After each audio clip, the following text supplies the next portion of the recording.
Hello boys, good morning. Today we are going to begin with the experiment demonstration of diffusion. The first thing that you can see on the setup over here is the two beakers which has plain water, and plain water is transparent water, we all know that, we can see through the glass, and this plain water also is a universal solvent, that is water.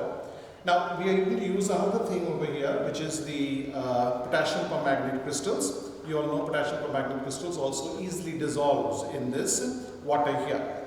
Now before we begin with this, let's know what exactly diffusion means. Diffusion basically means it's the movement of molecules from a higher concentration to a lower concentration. Now what is a higher concentration over here? We know that potassium permanganate crystals is at a higher concentration here, and the water is going to act as a solvent. Now as I add this into it, just look at it carefully. I'm going to add a little amount to it and see the changes.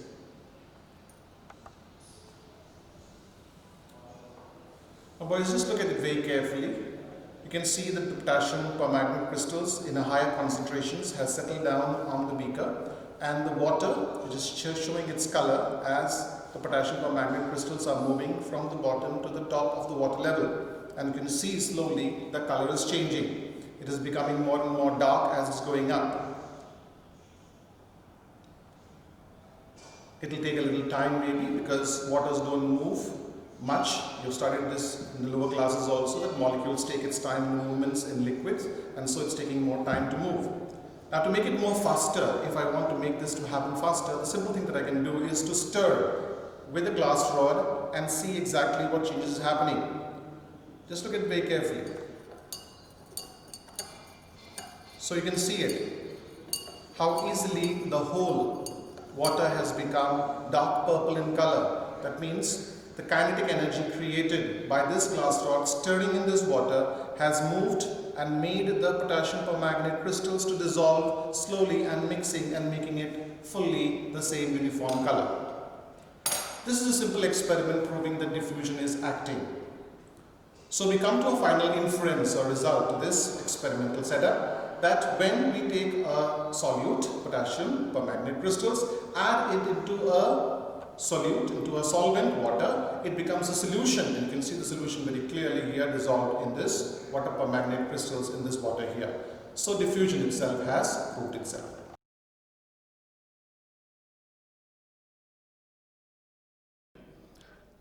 To prove that water is lost in the form of water vapor from the aerial part of the plant by definition of the transpiration. Inside the bell jar you can see two setups. One is the optimum, that is the control setup where no plant is there, the pot is fully covered so that no evaporation takes place from the pot. And here the second setup with pot and plant. Here the pot you can see is covered with black wrapper so that no evaporation from the surface of the pot. But you can see the plant, and if you see in the beginning there was nothing, it was all blank like this, but now the frost and the water droplets you can see, right. This indicates that the water is lost in the form of water vapor from the aerial part of the plant, right. So this is how we prove that transpiration takes place and it is in the form of water vapor, and gradually you can see the droplets are visible, and this is all about the experimental setup. The control you can see, no water vapor, no frost inside, and here we have the frost and the water vapor. Thank you.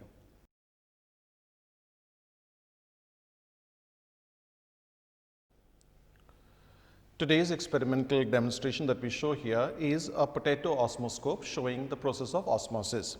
As you can see the two setups over here, the two petri dishes with some solution outside, and you see the two potatoes which have been raw potatoes which have been peeled, and inside that we have added some solution to it. You can see the setup here with the all pins, which is showing you the level of the water before and after a few hours. So we started this experiment with pouring some solution into it and some solution outside, and we see the all pins which is showing the level. After 4 to 8 hours, what do we see? We see that the level of the water is rising up, and see the all pin which is showing you the level. So you can see, observe it very carefully. The level of water is much above in this case, and the level is much low at the start of the experiment. So what do we see as an inference in the experiment? The inference comes here is there is a solution difference which is causing osmosis. So what is the definition for osmosis? It is a movement of molecules from a dilute solution to a concentration solution passing through a semi-permeable membrane. So if the water level is rising up, that means the outside is a dilute water and inside is a concentrated solution. And the water is crossing this membrane, which is acting as a semi-permeable membrane and rising up, which can be seen in 4 to 5 hours. So this experiment proves that osmosis occurs in a potato osmoscope. The setup is to prove that absorption by root takes place. Here we have taken a test tube, a plant, a complete plant, rooted plant, and fixed with the cork in water. There are two levels you can see, the initial level over here, which was actual water level earlier when the experimental setup was done. Now, as you can see, this is the final level where the water has been reduced, showing from the aerial part water is being lost and the roots are helping in absorbing the water from the system, right. And here the difference between the level you can understand this is because of the loss of water, and of course, this loss if being in ratio with the absorption by the root. Thank you.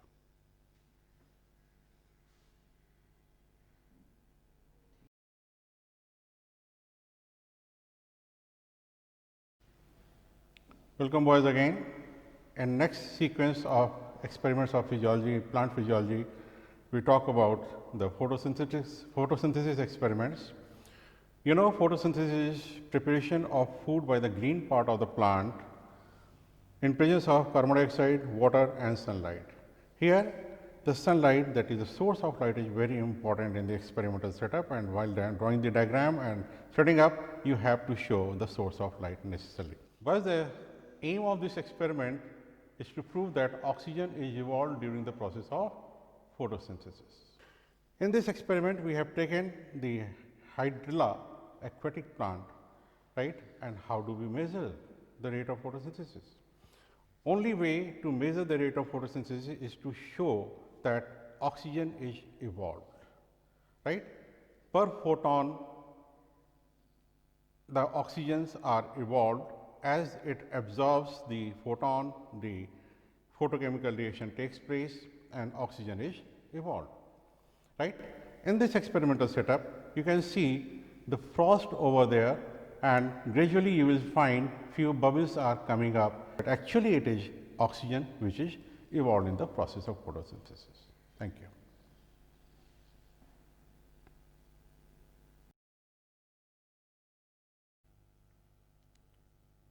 Hello boys, today we begin with the lab demonstration for this manual which you already done in your lab manuals before, and it belongs to the chapter of kidneys.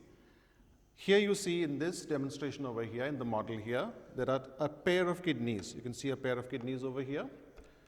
The pair of kidneys which are being supplied blood by these through lines that you see over here. One, the red line, which is bringing the renal artery, which is bringing the blood towards the kidneys. And then you have the blue line which shows the deoxygenated blood it carries away from the kidneys. Apart from that, something new that you see over here is the two adrenal glands over here, which we'll do in the other lab manual part in the next chapter. Here we see the two kidneys. The outer side part of the kidney here is the capsule. Both kidneys will have the capsules. Inside you see those lines over here. These lines are showing you two parts. The outer part, which is called as the cortex, and the inner part, which is called as the medulla. Now it's not very clearly visible inside, but you can see those millions of nephrons, which you already know, you have studied before, which helps in ultrafiltration and reabsorption, which produces the final urine which is thrown out of the body. If you see this yellow part, which is the pelvis region, where this urine part starts collecting and comes down, which is not visible here, into the urinary bladder. And from the urinary bladder through the urethra, it is thrown out of the body. So what do we come to an inference with this particular model over here? Is kidneys are helping in ultrafiltration, purifying your blood through this process of filtration. So inference is very clearly visible through these models over here.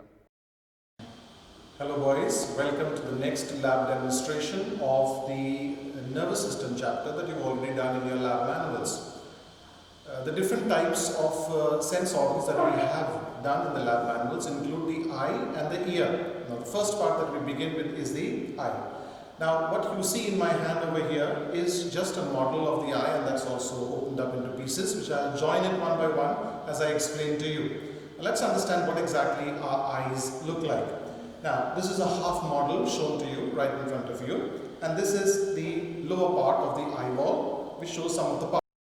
We all know, which you have labeled before in your diagrams, the first layer, which is the sclera, the outermost layer of the eye, which is called as the sclera. If you go inside, if you go a little inside and see this reddish color over here, which is the next layer, which is called as the choroid. If you go a little back, you can see the inner portion, which is called as the retina, and the retina also is surrounded by small nerve fibers, which is providing the information of rays coming into the eyes to the optic nerve. And if you can see this yellow part showing you the optic nerve over here, which is carrying the messages to the brain, where you identify the object that you've seen in your eyes. This yellow color also depicts that this is showing you the yellow spot, the brightest part of the eye, which shows the brightest view of the vision. Now, if I try to join it a little and see how it looks like, I will add the second part to it to see how exactly it forms. This is added, is showing you the vitreous chamber. You all know vitreous chamber which has the fluid which is called as the vitreous humor, which will pass the light through it as the light enters into it. Now, what is missing over here, you can see, is the lens. Now, if I add the lens to it here, you can see a model showing you a lens. Now, lens, you know, is held in place with the help of some muscles which are called as the ciliary muscles. And the ciliary muscles hold the lens in its position. Now, just in front of it, you can see another layer which is going to join to it is the conjunctiva and the cornea. So, you all studied it before that this outer layer is called as the conjunctiva, the outermost layer, followed by the second layer which is called as the cornea, and then the lens which is pulled in position by the ciliary muscles. Now, what's missing in the end is to show you the outer mold part. If I add this to it, it looks something like this. So, this is how exactly your eye model looks like inside your front face mode, which shows you the eye through which your light enters into your eye also. From the outside that you can see over here is the muscles over here, it's called the rectal muscles, which will allow the movement of the eyeball on the either side when you see the things around you. This is the external view of the eyeball. Thank you. Hello boys, today we're going to start with another experimental demonstration of the ear. You can see the model right in front of you. This is a model of an ear, and some of the parts which is here, which you've already done in your biolab manuals, I'll show it to you. The first part over here, you can see the external part of the ear, which is called as the pinna. This is the pinna. If you go through the pinna, you go into a small canal that is, you can see over here, which is called as the Tympanic Canal. The Tympanic Canal, which is taking the sound vibrations into the center portion, which is called as the Tympanic Membrane. Now, if you look at the tympanic membrane is connected to the inner part, which is called as the internal ear part, which is made up of the semicircular canals. And these semicircular canals have a very specialized type of neurons which carry the impulses to the brain to identify them through the auditory nerve. I'll just turn it around and show it to you.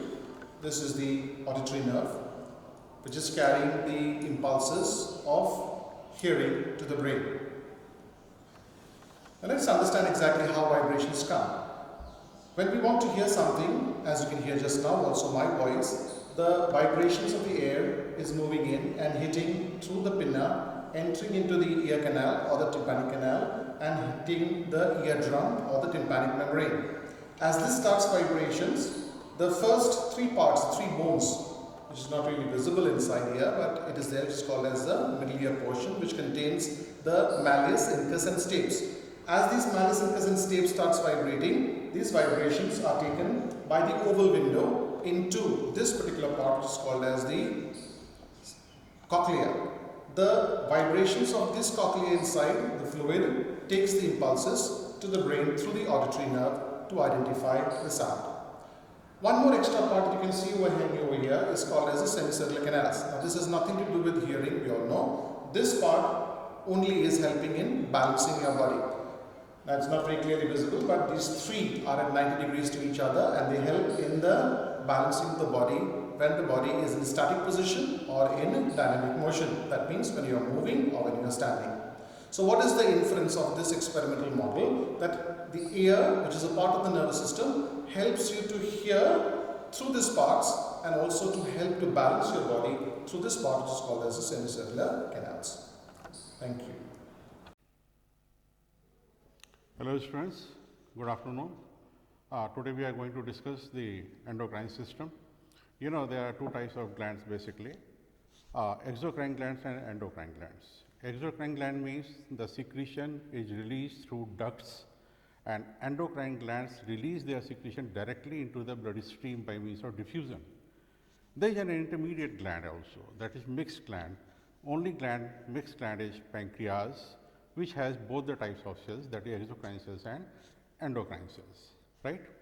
Exocrine cells we are not dealing at the moment, we are dealing with endocrine system today. And in your syllabus there are 4 endocrine glands. The pituitary gland is situated in the sella turcica hole of the anterior brain, right? Pituitary is 500 milligram in weight, a pea seed size gland. It controls almost all the glands in our body, that is why it is called master gland. But there is a master to the master. Hypothalamus controls pituitary, remember it. At the moment pituitary has got 2 parts, anterior part and the posterior part, that is anterior lobe and posterior lobe. Anterior lobe is approximately 75% of total gland and posterior lobe is 25% of total pituitary gland. Anterior lobe produces approximately 7 hormones, chief among them are growth hormone. Growth hormone is also known as somatotropic hormone, which is responsible for overall growth of the body, right? And the second hormone is follicle stimulating hormone, luteinizing hormone, melanin stimulating hormone, prolactin hormone, right, and other hormones. At the moment, the second part of pituitary, that is the posterior lobe, which is just 25% of total gland, produces 2 main hormones.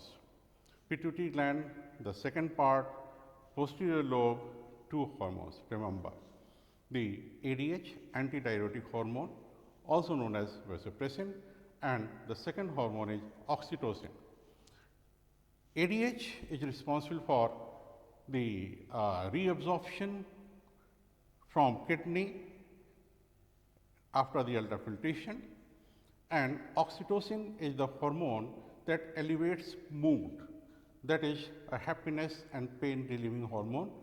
It has its major role at this level, at your level in fact, during coitus as well as during childbirth.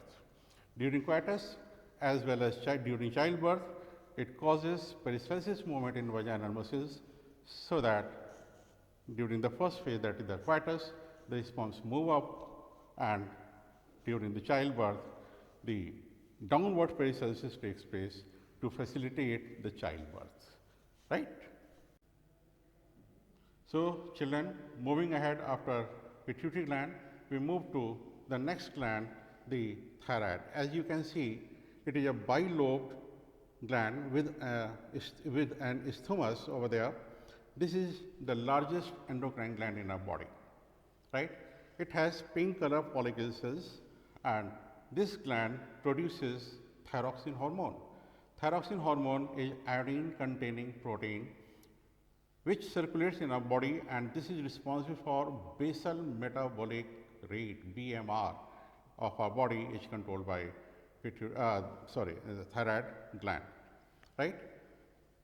Other than the BMR, thyroid is responsible for overall growth of body.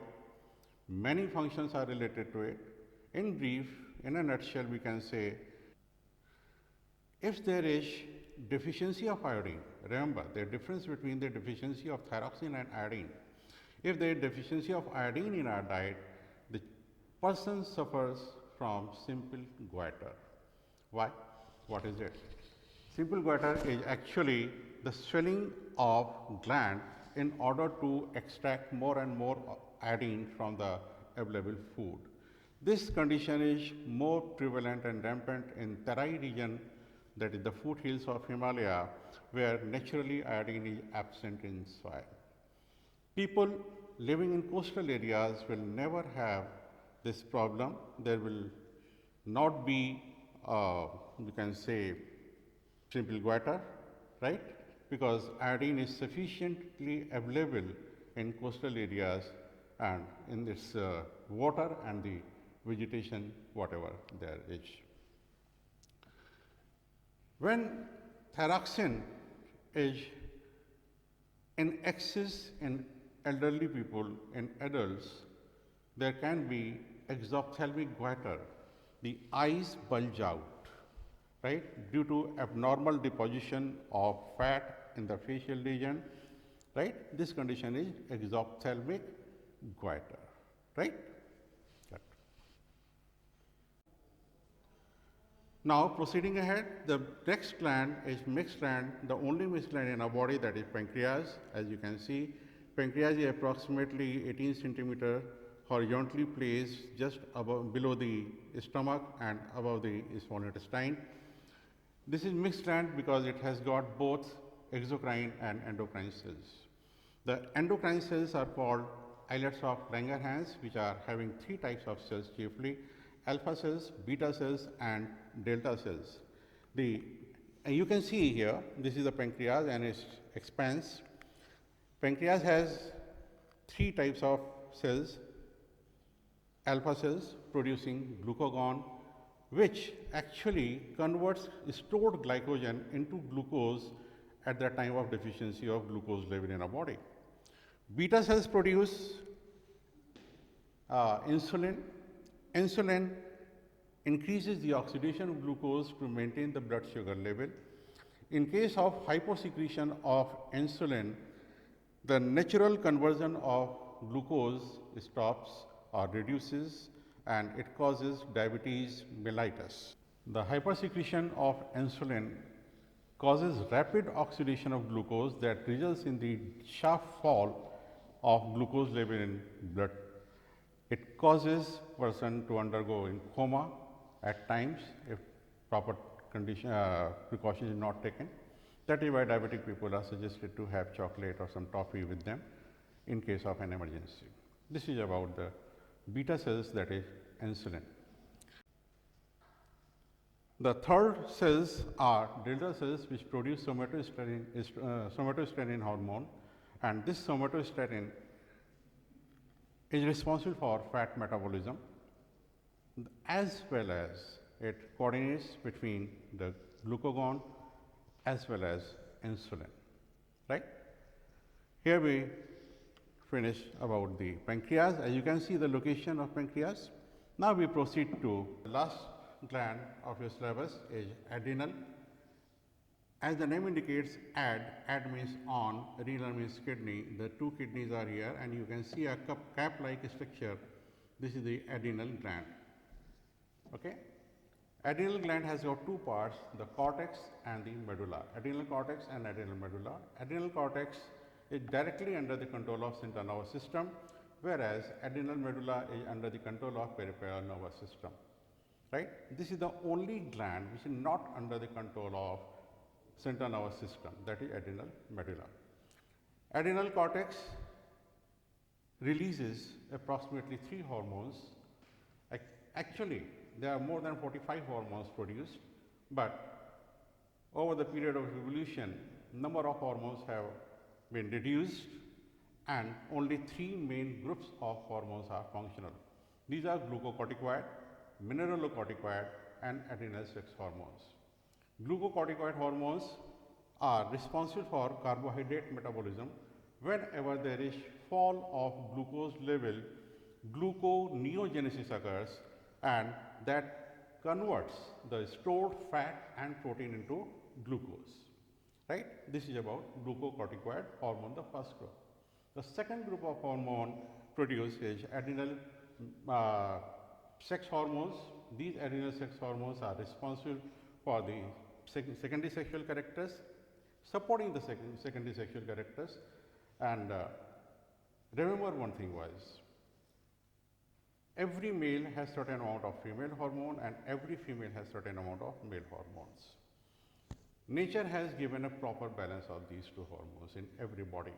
But in case there is excess of male hormones in females, there may be mustache, beard or masculinity in females, and in case males have more of female hormones, they may have some feminine characters, beard, mustache may not appear, and in case of excess condition of female hormone in males, there may be breast develops like females in males, and that condition is called gynecomastia.